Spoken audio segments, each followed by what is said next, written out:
आजचा mini vlog खास आहे कारण गोष्ट नवरा बायकोच्या हक्काच्या सणाची आहे.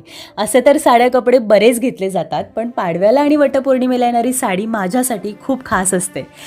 माझे अहो स्वतः जाऊन माझ्यासाठी या स्पेशल डेला साडी विकत घेतात.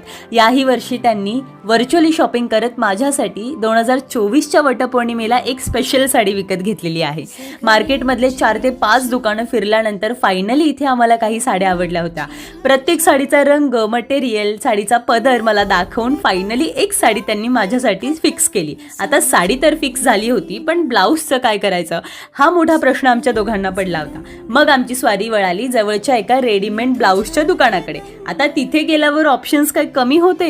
इथे आम्ही आणखीनच कन्फ्यूज झालो, पण खूप डिस्कशन झाल्यानंतर फायनली साडीला मॅच होणारा असा एक ब्लाऊज आम्ही सिलेक्ट केला आणि अशा पद्धतीने माझ्या 2024च्या वटपौर्णिमेसाठी साडीची शॉपिंग झालेली आहे. आणि इंडिया टू जपान असा